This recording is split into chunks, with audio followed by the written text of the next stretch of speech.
महिला सिर्फ अपने जेंडर या अपने सेक्स से तो आइडेंटिफाइड नहीं होती ना, उसके व्यक्तित्व के भी कई आयाम होते हैं। हमें उसके व्यक्तित्व के बाकी आयामों को भी सम्मान देना सीखना होगा।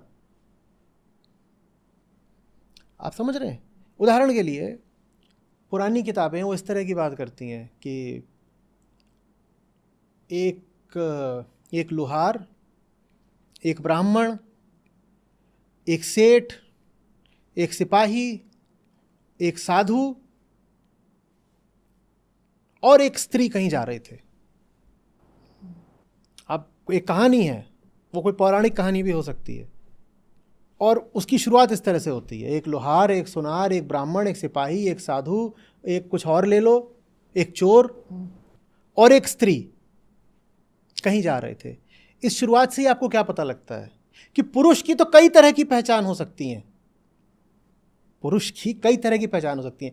पुरुष अपने व्यवसाय से पहचाना जा सकता है, पुरुष अपने वर्ण से पहचाना जा सकता है, पुरुष संन्यस्त है कि नहीं, माने अपने आध्यात्मिक रुझान से पहना जा सकता है कि साधु है कि संसारी है। तो पुरुष की तो कई तरह की पहचानें हो सकती हैं, लेकिन स्त्री की बस एक पहचान है, क्या?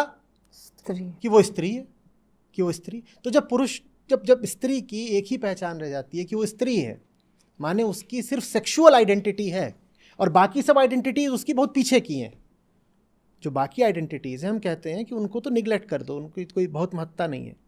हम उसकी जो जेंडर आइडेंटिटी होती है हम उसी को कहते हैं कि यही तो है। मतलब पुरुष कई तरह के होते हैं, स्त्रियां बस एक तरह की होती हैं क्या? कि ये तो स्त्री है, वो तो स्त्री है। तो फिर जब उसके व्यक्तित्व के बाकी पहलुओं पर आक्रमण होता है तो हमारे कान पर जूं नहीं रेंगती, लेकिन जब उस पर सेक्सुअल अटैक होता है तो हम बिल्कुल तनतना कर खड़े हो जाते हैं कि ये क्या हो गया, ये क्या हो गया, ये क्या हो गया।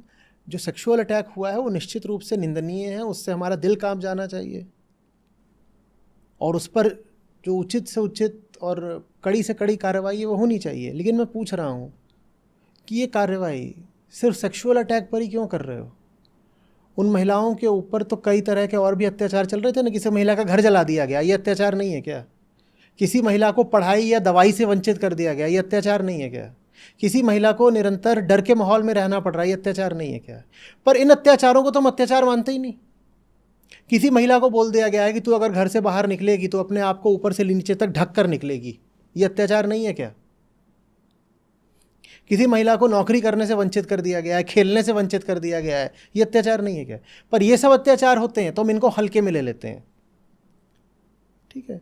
लेकिन जैसे ही कोई सेक्सुअल क्राइम होता है तो हम शोर मचाते हैं। मैं नहीं कह रहा कि सेक्सुअल क्राइम का महत्व नहीं है, मैं नहीं कह रहा हूं कि सेक्सुअल क्राइम पर शोर नहीं मचना चाहिए। मैं कह रहा हूं सिर्फ सेक्सुअल क्राइम पर ही शोर क्यों मचता है। आप समझ रहे हो? और चूंकि हमने फिर महिला की जो पूरी आइडेंटिटी है उसको उसकी सेक्सुअलिटी से ही बांध दिया है। देखिए उसी का नतीजा ये होता है, कहीं पर भी दंगा हो, फसाद हो, लड़ाई हो, चाहे जो दो देशों के बीच में, चाहे दो समुदायों के बीच में, उसमें महिलाओं का बलात्कार अक्सर देखने को मिलता है। ये बड़ी विचित्र बात है।